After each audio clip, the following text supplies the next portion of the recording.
Hello everyone, मैं सुनील। आप सभी का अपने चैनल एचएसटी विद सुनील में वेलकम करता हूं। और ये पार्ट 3 है मेरा। पार्ट 3 ये बंधुत्व जाति और वर्ग जो लेसन है, चैप्टर 3 है मेरा एनसीईआरटी का। तो पार्ट 3 है और लास्ट भी है। और पिछले 2 पार्ट आप लोगों ने देखे होंगे और आई होप आप लोगों को वो एकदम क्लियर हो गया होगा। क्योंकि हिस्ट्री में समझना क्या है, चेंजेस को समझना है। जो चेंजेस होते हैं, परिवर्तन जिसको कहते हैं, उनको जोड़ते हुए चलिए, बस सब कुछ इजी है। तो आते हैं अपने टॉपिक पर। ओके, संपत्ति पर स्त्री और पुरुष के भिन्न अधिकार।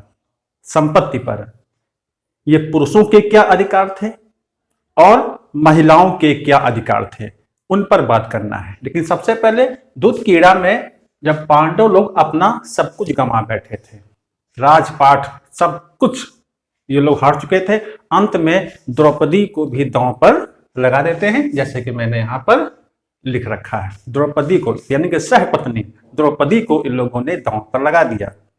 आप देखते हो कि संपत्ति पर स्त्रियों का अधिकार, संपत्ति पर स्त्रियों का अधिकार जो है नहीं माना गया था, जबकि स्त्री को संपत्ति माना गया है। तभी तो यहां पर ये लोग इसको द्रौपदी को भी दांव पर लगा देते हैं। संपत्ति तो मान रहे हैं इनको, लेकिन संपत्ति पर इनका अधिकार नहीं माना गया। ये चीज है। उसके बाद क्या कह रहा है, मनु स्मृति के अनुसार पैतृक संपत्ति का बंटवारा पुत्रों में समान रूप से होना चाहिए। जितने भाई हैं उनमें इक्वल ये मतलब कि रूप से संपत्ति का बंटवारा उसमें होना चाहिए। और जो बड़ा पुत्र है, जो ज्येष्ठ पुत्र है, उसको कुछ विशेष भाग मिलना चाहिए, क्योंकि वो जो है बड़ा है। तो इस प्रकार का जो है ये वक्तव्य, स्टेटमेंट, ये किसमें आपको मिल रहा है? मनुस्मृति में मिल रहा है। लेकिन स्त्रियां उस संपत्ति में, जो पैतृक संपत्ति का बंटवारा हो रहा है, उसमें स्त्रियां अपनी मांग नहीं कर सकती थी, क्योंकि उनको अधिकार नहीं दिया गया था। ये चीजें है। उसके बाद तो किस संपत्ति पर उनका अधिकार माना गया, वो भी है। जैसे कौन कौन सी? विवाह के समय मिले उपहारों पर स्त्रियों का स्वामित्व माना गया था, जिसको स्त्री धन भी कहते हैं। जो विवाह के अवसर पर उनको उपहार के रूप में सगे संबंधियों से उनको मिलता था, तो केवल उस पर ही उनका अधिकार माना गया। तो ठीक है, तो आप लोगों को ध्यान रखना है कि मनुस्मृति जो पैतृक संपत्ति होती थी, उस पर केवल पुत्रों का ही अधिकार वो स्वीकार करता है, पुत्रियों का नहीं।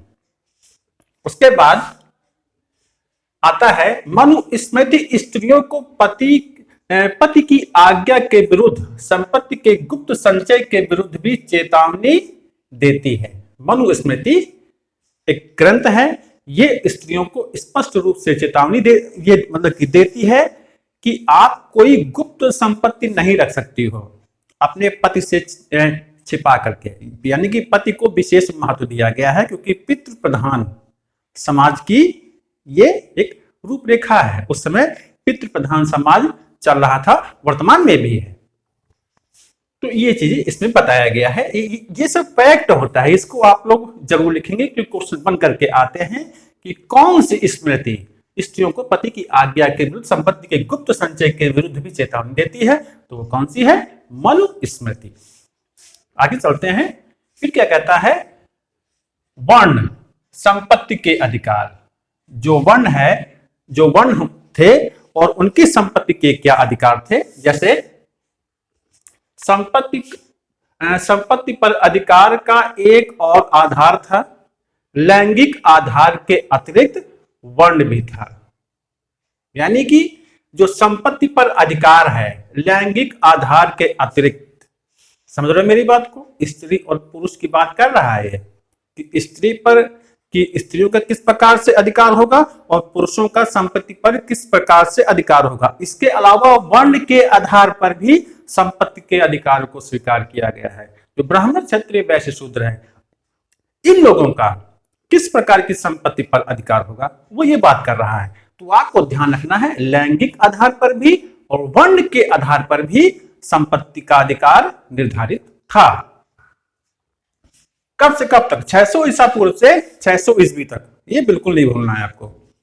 उसके बाद है शूद्रों के एकमात्र जीविका ऐसी सेवा थी जिसमें हमेशा उनकी इच्छा शामिल नहीं होती थी। जो शूद्र थे उनका एकमात्र बस पेशा क्या था, केवल सेवा करना। बाकी के 3 वर्णों की तो उनकी जीविका ही यही थी, यही उनकी संपत्ति थी, अपने से ऊंचे 3 वर्णों की केवल सेवा करना और उन्हीं के रहमो कर्म पर ही रहना, ये माना गया था। ये उनका एक अधिकार, एक संपत्ति मानी गई। तो ये हो गया। 3 उच्च वर्णों के पुरुषों के लिए विभिन्न जीविका की संभावना रहती थी। तो जो 3 उच्च वर्ण हैं उनके जो पुरुष लोग हैं उनके लिए अलग अलग जीविका के स्रोत उसमें बताए गए हैं। जैसे ब्राह्मण क्या करता था, यज्ञ करता था, तो उसकी एवज में जो उसको दान दक्षिणा मिलती थी।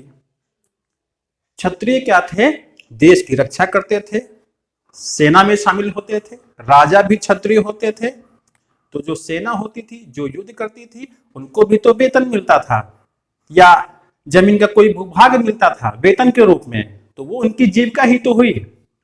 उसी प्रकार से जो वैश्य लोग थे वो पशुपालन करते थे और कृषि और अन्य व्यवसाय भी किया करते थे। तो ये चीजें उनकी जीविका के क्या हैं, साधन थे। वर्ण व्यवस्था की सर्वविदित आलोचनाएं प्रारंभिक बौद्ध धर्म में विकसित हुई।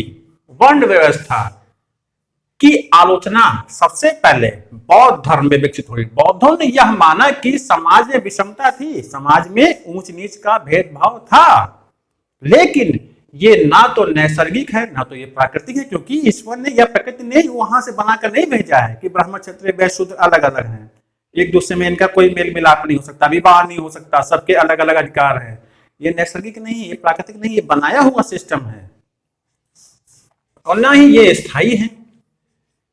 आप देखोगे जब वैदिक धर्म बहुत कठिन हो गया, यज्ञ करवाना बहुत ही कठिन हो गया, संस्कृत भाषा का इस्तेमाल होता था, तो पूजा पाठ कर्मकांड इतने महंगे हो गए थे कि लोगों के सामने एक आसान धर्म, एक आसान जो है पूजा पाठ और कर्मकांड जो होते हैं उनका कोई एक विकल्प नहीं था लोगों के पास उस समय। तो ऐसे समय में महात्मा बुद्ध, महावीर स्वामी जैसे लोग इससे धरती पर अवतरित हुए। उन लोगों ने इस वैदिक धर्म के विरुद्ध आवाज उठाई और एक सरल पाली भाषा में, प्राकृत भाषा में एक धर्म का प्रचार प्रसार शुरू हुआ, बौद्ध धर्म का और जैन धर्म का। बौद्ध धर्म को तो आप जानते ही हो, वो तो केवल कहता क्या है, मध्यम मार्ग की बात करता है। तो सबसे बेहद सरल आसान धर्म बौद्ध धर्म, जैन धर्म था, जिसको लोगों ने, अधिकांश लोगों ने अपनाया। तो खुली चुनौती थी ये बौद्ध धर्म की, उस वैदिक बौद्ध धर्म जैन धर्म की खुली चुनौती थी उस वैदिक धर्म को। और इस प्रकार से सबसे पहले बौद्धों ने यह आवाज उठाई। वर्ण व्यवस्था, जो वर्ण व्यवस्था थी उसके खिलाफ इन लोगों ने अपनी एक आवाज उठाई। जैसे ब्राह्मण, क्षत्रिय, वैश्य, शूद्र, ये ब्राह्मणों में इस चीज का कोई प्रचलन नहीं था।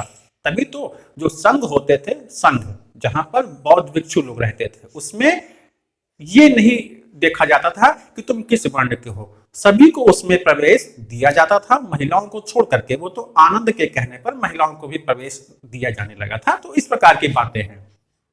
तो आपने ये समझा, बौद्धों ने जन्मना सामाजिक प्रतिष्ठा को अस्वीकार किया।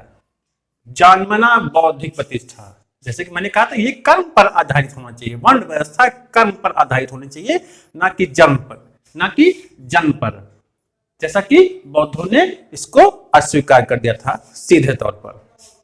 उसके बाद है एक वैकल्पिक सामाजिक रूपरेखा, संपत्ति में भागीदारी, जहां लोग अपनी संपत्ति के आधार पर सामाजिक प्रतिष्ठा का दावा करते थे।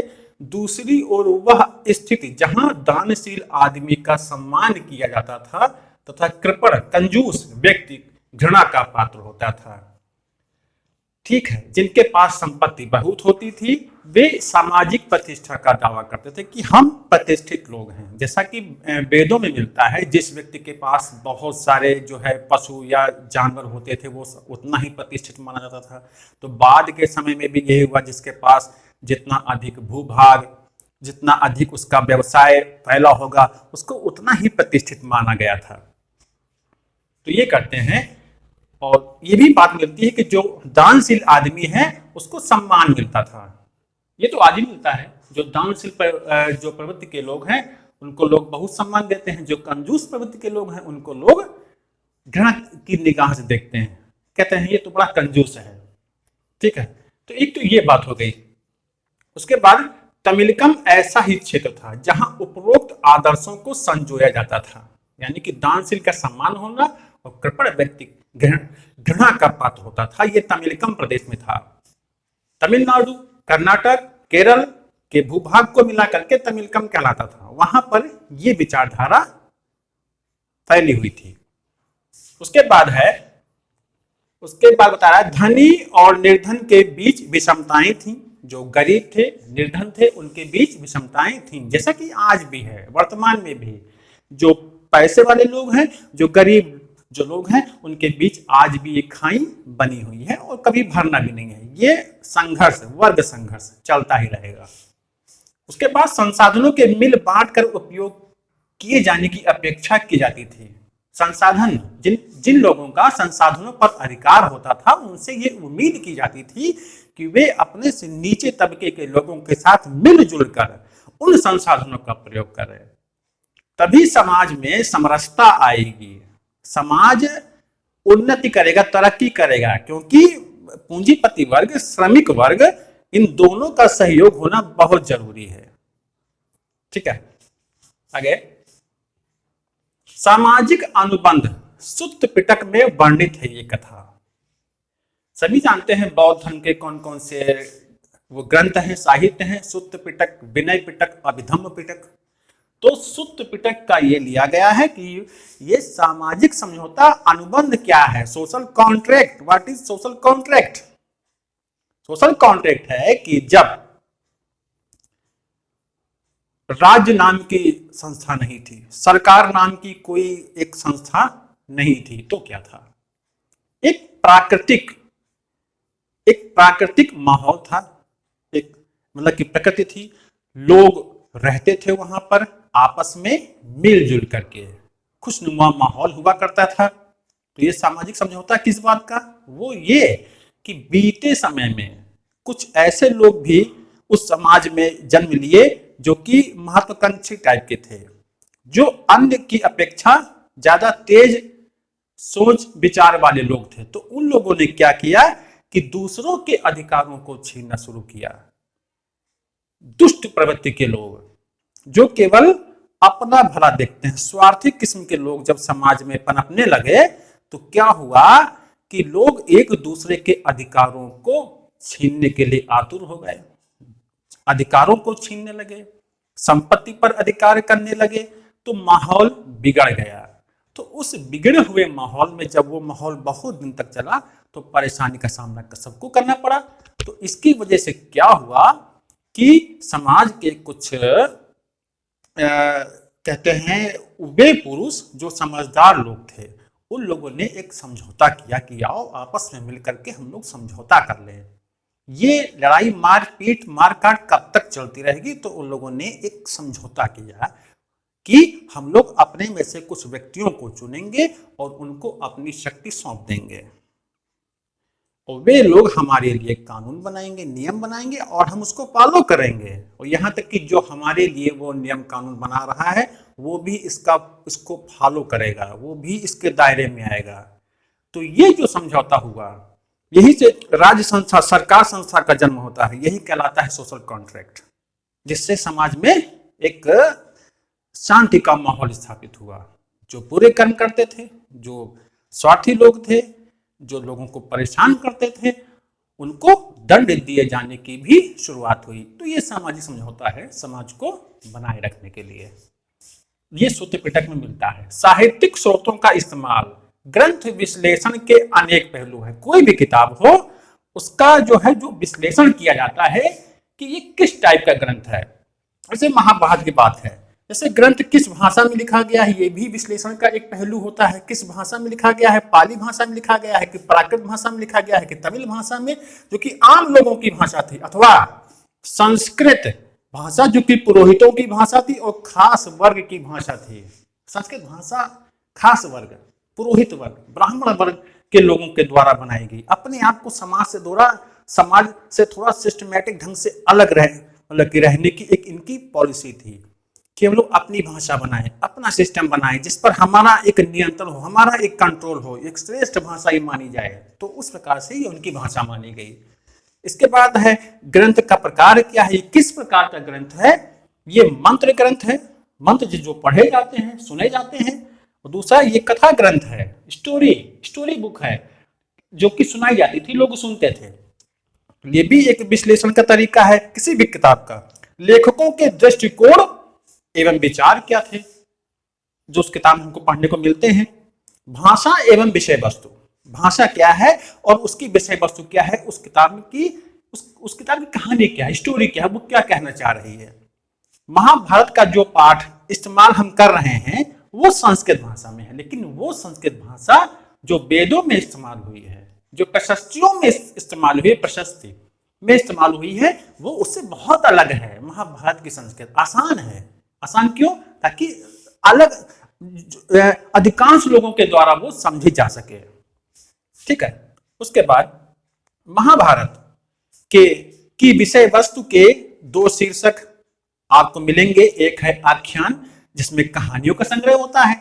दूसरा है उपदेशात्मक, जिसमें सामाजिक आचार विचार का मानदंड दिया होता है। उपदेशात्मक, जिसमें उपदेश दिया जाता है। पहले कहानी होती है, फिर उस कहानी के माध्यम से आपको प्रेरित, जागरूक, कर्मठ, ईमानदार बनने के लिए जो उपदेश दिया जाए, वो इसका किसी भी किताब का एक भाग होता है। उसके बाद है आरंभिक संस्कृत परंपरा में महाभारत को इतिहास की श्रेणी में रखा गया है।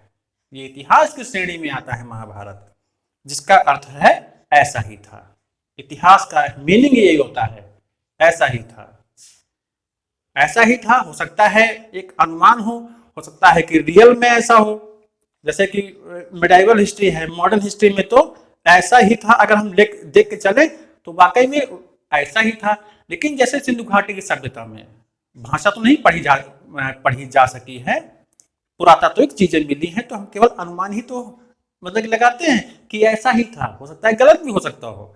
तो ये इतिहासों के अलग अलग काल के लिए एक अंडरस्टैंडिंग लेकर के हमको चलना चाहिए।